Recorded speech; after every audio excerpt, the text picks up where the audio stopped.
आप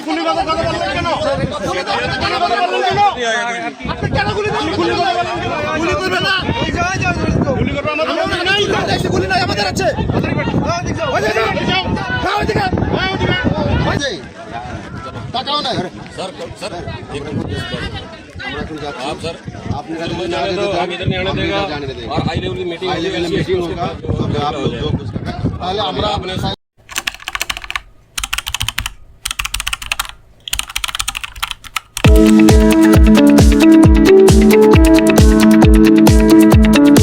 Subscribe now. Bangladesh Bharat সীমান্তে একটি বিষয় বারবার আলোচনায় উঠে আসছে, আর তা হলো ভারতের কথিত পুশ-ইন অভিযান। বাংলাদেশ সীমান্তরক্ষী বাহিনী বিজিবি একাধিকবার অভিযোগ করেছে যে ভারতীয় সীমান্তরক্ষী বাহিনী বিএসএফ রাতের আধারে কিংবা সীমান্তের বিভিন্ন পয়েন্ট দিয়ে কিছু মানুষকে বাংলাদেশের ভেতরে ঠেলে দেওয়ার চেষ্টা করছে। এদের মধ্যে উল্লেখযোগ্য সংখ্যক মানুষ মুসলিম এবং অনেক ক্ষেত্রে তাদের কাছে ভারতীয় পরিচয়পত্র, আধার কার্ড বা ভারতীয় নাগরিক হওয়ার প্রমাণ পাওয়া গেছে। অন্যদিকে ভারত বলছে তারা অবৈধ বাংলাদেশি অনুপ্রবেশকারী, তাই তাদেরকে নিজ দেশে ফেরত পাঠানো হচ্ছে। কিন্তু প্রশ্ন হলো, তারা যদি সত্যি অবৈধভাবে ভারতে প্রবেশ করে থাকে, তবে তাদেরকে ভারত আনুষ্ঠানিক উপায়ে ফেরত না দিয়ে অবৈধভাবে বাংলাদেশে ঢুকিয়ে দিচ্ছে কেন? তাদেরকে সরাসরি রাজ্য পুলিশ গ্রেফতার করবে এবং বিএসএফ বিডিআর এর সঙ্গে কথা বলে তাদেরকে ডিপোর্ট করার ব্যবস্থা করবে। ভারতের এই ধরনের পদক্ষেপ কি শুধুই অবৈধ অভিবাসন ইস্যু, নাকি এর পেছনে আরো বড় কোনো রাজনৈতিক কারণ রয়েছে, সে সম্পর্কে আলোচনা করা হবে কি কেন কিভাবে এই পর্বে। বাংলাদেশে ভারতের পুশ-ইন এবং ভারতে মুসলিমদের নাগরিকত্ব হরণের বিষয়টি বুঝতে হলে এনআরসি এবং সিএএ ভালোভাবে জানতে হবে। অনেক ভারতীয় রাজনৈতিক দল দীর্ঘদিন ধরে দাবি করে আসছে যে বাংলাদেশ থেকে বিপুল সংখ্যক মানুষ ভারতে প্রবেশ করেছে এবং তারা স্থানীয় জনগণের ভারসাম্য বদলে দিয়েছে। সেই সাথে ভারতীয় যুবকদের চাকরির বাজার দখল করে নিচ্ছে। বিশেষ করে বিজেপি ক্ষমতায় আসার পর এই ইস্যুকে আরো জোরালোভাবে প্রচার করা শুরু হয়। দলটির নির্বাচনী প্রচারণায় অবৈধ অনুপ্রবেশকারী শব্দটি প্রায় নিয়মিত ব্যবহার করা হচ্ছে।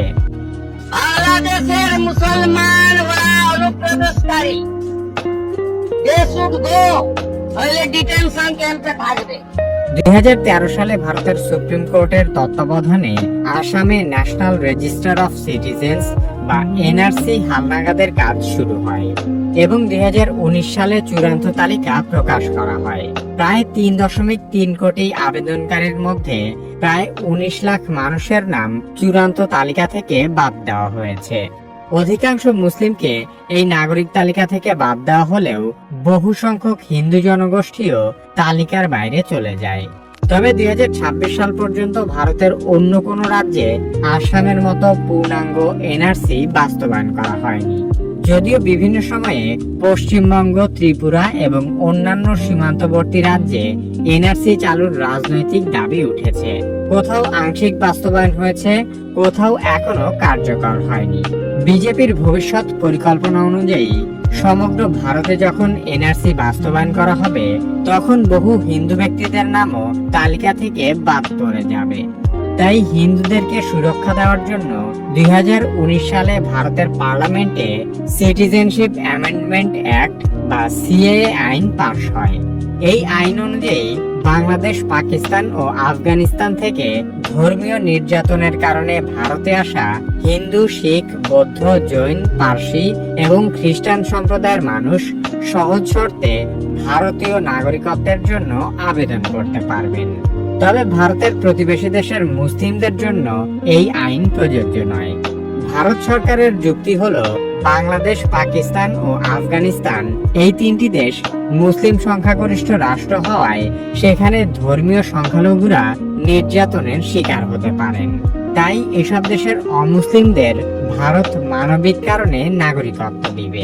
সমালোচকেরা বলেন, যদি ভবিষ্যতে সারা ভারতে এনআরসি চালু করা হয় এবং কোনো হিন্দু নাগরিক তালিকা থেকে বাদ পড়ে যায়, তখন তাদেরকে সিএএ আইনের অধীনে আবারও ভারতীয় নাগরিকত্ব দেওয়া হবে। কিন্তু কোনো সত্যিকারের ভারতীয় মুসলিম নাগরিক যদি ভুলক্রমেও নাগরিক তালিকা থেকে বাদ পড়ে যান, তখন তাকে জোরপূর্বক প্রতিবেশী দেশে ঠেলে দেওয়ার আইনি ব্যবস্থা করা হয়েছে। তাই নাগরিক তালিকা থেকে বাদ দেওয়া অধিকাংশ ভারতীয় মুসলিমদেরকে বাংলাদেশের ভেতর ঠেলে দেওয়ার চেষ্টা করা হচ্ছে। আর সে কারণেই সাম্প্রতিক সময়ে বাংলাদেশের সীমান্ত এলাকায় ভারতীয় পুশিনের ঘটনা অধিক হারে বেড়ে গেছে। ভারতে বাংলাদেশি অনুপ্রবেশকারী বিষয়টি নতুন নয়। গত প্রায় 4 দশক ধরে বিশেষ করে আসাম, পশ্চিমবঙ্গ, ত্রিপুরা এবং উত্তর পূর্বাঞ্চলের রাজনীতিতে এটি একটি গুরুত্বপূর্ণ রাজনৈতিক ইস্যু। আসামে এনআরসি প্রকল্পের ফলে লক্ষ লক্ষ মানুষ তাদের নাগরিকত্ব হারিয়েছে। অনেকের পরিবার কয়েক প্রজন্ম ধরেই ভারতে বসবাস করছে। হয়তো তাদের বাবা অথবা দাদা অতীতে বাংলাদেশের ভূখণ্ডের অধিবাসী ছিলেন, কিন্তু তারাও ব্রিটিশ কিংবা পাকিস্তান আমলে ভারতে গিয়ে বসবাস শুরু করেছিলেন। অধিকাংশ ক্ষেত্রে বাংলাদেশের সঙ্গে তাদের কোনো প্রত্যক্ষ সম্পর্ক নেই। এমন ব্যক্তিদেরও 40-50 বছর আগের জন্ম সনদ দেখাতে বলা হয়। প্রয়োজনীয় কাগজপত্র দেখাতে ব্যর্থ হওয়ার কারণে তাদেরকে বাংলাদেশি বলে হেনস্থা করা হচ্ছে। আর সুযোগ পেলেই ভারতীয় সীমান্তরক্ষী বাহিনী তাদেরকে বাংলাদেশের ভেতর ঢুকিয়ে দেওয়ার চেষ্টা করছে।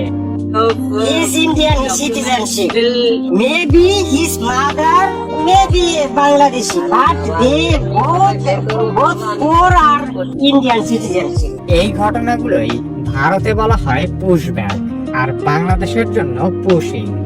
বিগত কয়েক মাসে শুধু সীমান্তবর্তী রাজ্যগুলোতেই নয়, ভারতের রাজস্থান এবং গুজরাটেও অভিযান চালিয়ে সন্দেহভাজন বহু বাংলাদেশিকে আটক করা হয়েছে। এদের মধ্যে কেউ কেউ সত্যি সত্যি কাজের সন্ধানে বাংলাদেশ থেকে অবৈধ উপায়ে ভারতে গিয়েছিল, কিন্তু সেখানে তারা ক্ষতিকর পাথর ভাঙার মতো এমন সব কাজ করত যেসব কাজ সাধারণত ভারতীয়রা করতে চায় না। তাই এতদিন তারা ইচ্ছাকৃতভাবেই এই সমস্ত অবৈধ বাংলাদেশিকে পৃষ্ঠপোষকতা করে এসেছে। কিন্তু সাম্প্রতিক সময়ে হিন্দুত্ববাদী রাজনৈতিক অস্থিরতার কারণে অবৈধ বাংলাদেশি অজুহাতে বহু ভারতীয় মুসলিমকেও হয়রানি করা হচ্ছে, যাদের অনেকের পরিবারই গুজরাট এবং রাজস্থানের ভারতীয় নাগরিক। এমন সব ব্যক্তিদেরকে ভারতীয় কর্তৃপক্ষ প্রথমে সীমান্তবর্তী এলাকায় নিয়ে আসে, এরপর বিএসএফ এর মাধ্যমে বিভিন্ন নাটক সাজিয়ে তাদেরকে বাংলাদেশের ভেতরে ঢুকিয়ে দেওয়ার চেষ্টা করা হয়। তারা লাইটটা অফ করে জাস্ট কারকাটার বেড়ার যে গেটটা আছে এই গেটটা খুলে তাদেরকে জাস্ট কোনো রকমে কারকাটার বাইরে বের করে দেয়। ভারতীয় আইন অনুযায়ী কেউ যদি অবৈধভাবে ভারতে প্রবেশ করে তবে তাদেরকে প্রথমে আদালতে হাজির করতে হবে। এরপর নিয়ম অনুযায়ী তাদের সাজা ভোগের পর বৈধ উপায়ে নিজ দেশে ফেরত পাঠাতে হবে। কিন্তু ভারত এক্ষেত্রে কোনো আইনি পন্থায় হাঁটছে না। তারা কিছু সত্যিকারের বাংলাদেশের সাথে বহু সংখ্যক ভারতীয় নাগরিককে অবৈধভাবে বাংলাদেশে ঠেলে দিচ্ছে। কতজনকে এভাবে বাংলাদেশে পুশব্যাক করা হয়েছে তার কোনো সঠিক পরিসংখ্যান নেই, কারণ বিএসএফ আনুষ্ঠানিকভাবে পুশব্যাক শব্দটির অস্তিত্বই স্বীকার করতে চায় না।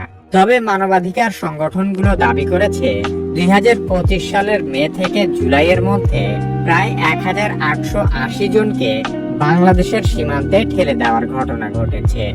2026 সালের মে মাসের পর থেকে এই ধরনের ঘটনা আরো অনেক বেড়ে গেছে।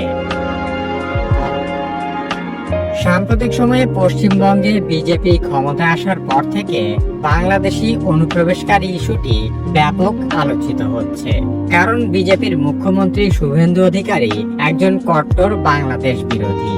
তিনি তার নির্বাচনী প্রচারণার সময় থেকেই তথাকথিত বাংলাদেশিদের বিরুদ্ধে উস্কানিমূলক বক্তব্য দিয়ে আসছিলেন। বিজেপির মতে বাংলাদেশি অনুপ্রবেশকারীদের পশ্চিমবঙ্গে আশ্রয় দিয়েছিল তৃণমূল কংগ্রেস, কারণ বাংলাদেশি অনুপ্রবেশকারীরা নাকি তৃণমূলের ভোট ব্যাংক হিসেবে কাজ করেছে।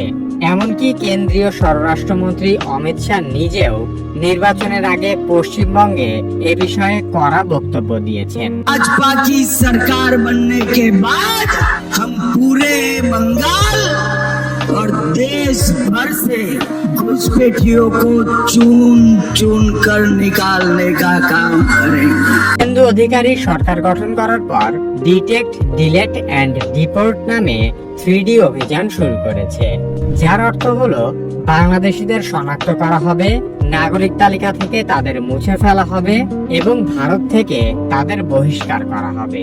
যাদেরকে বাংলাদেশি বলে সন্দেহ করা হচ্ছে তাদের বিরুদ্ধেই এই 3D অভিযান পরিচালিত হচ্ছে।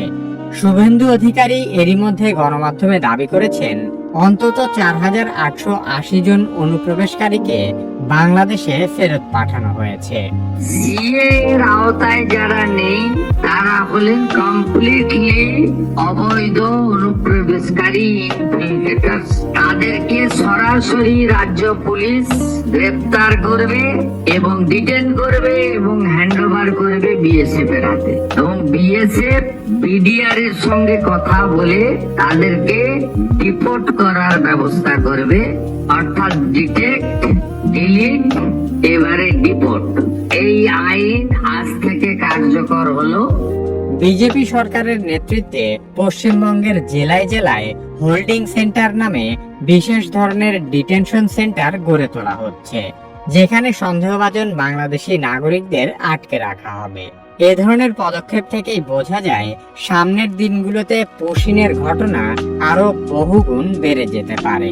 ইতোমধ্যে লালমনিরহাট এবং চাঁপাইনবাবগঞ্জ এলাকায় বিএসএফ বহু দফায় পুশিনের চেষ্টা করেছে। বিজিবি এবং সীমান্তবর্তী স্থানীয় বাংলাদেশিরা এসব অপচেষ্টা রোধে সক্রিয় থাকায় ভারত খুব বেশি সফল হতে পারছে না।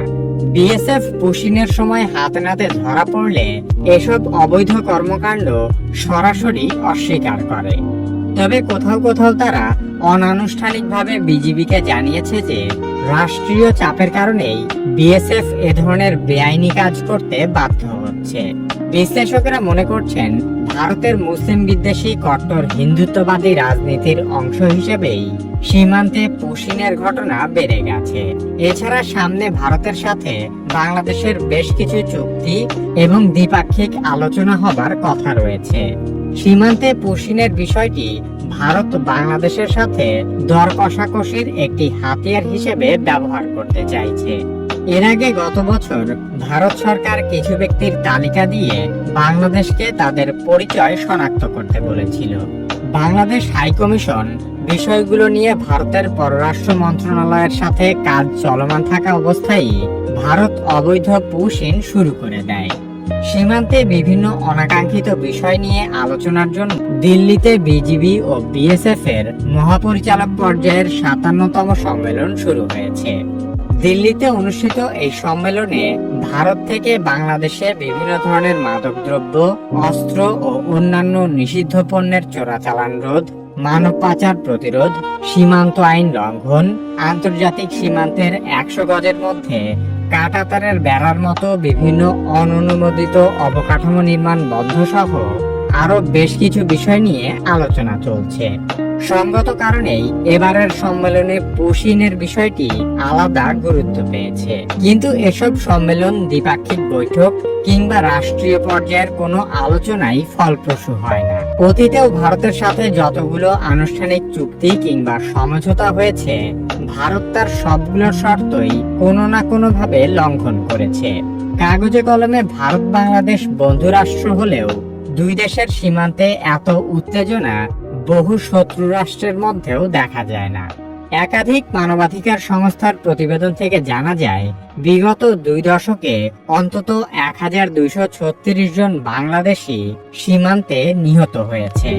ভারত পাকিস্তানের মতো চিরশত্রু দুই দেশের বর্ডারেও এত মানুষ মারা যায় না।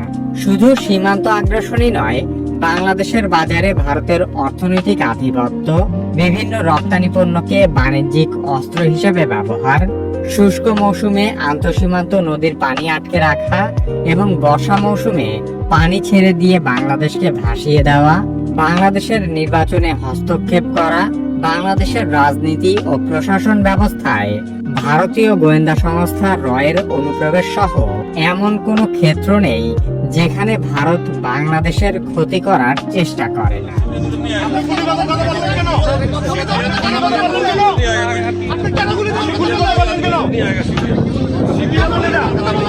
আপনি এটা কি বললেন যে গুলি করবেন? আমরা গুলি করবেন না? কেন গুলি করতে কেন গুলি করতে পারবেন? কেন গুলি কেন গুলি করতে পারবেন? কেন গুলি করবে না? ঠিক আছে आज का भी बता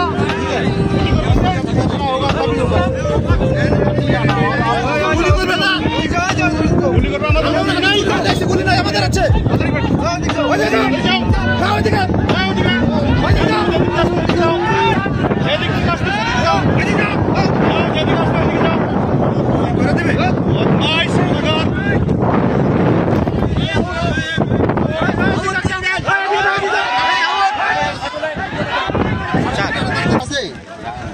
টাকাও নাই सर सर আমরা এখন যাচ্ছি। आप सर आप इधर निकल जाने दो, हम इधर नहीं आने देगा जाने देंगे। और हाई लेवल की मीटिंग हाई लेवल मीटिंग होगा তবে आप लोग जो कुछ करना তাহলে আমরাও যেতে দেবো না।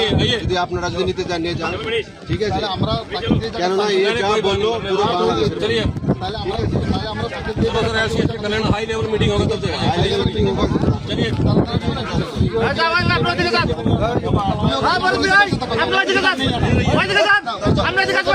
इंडिया में यही है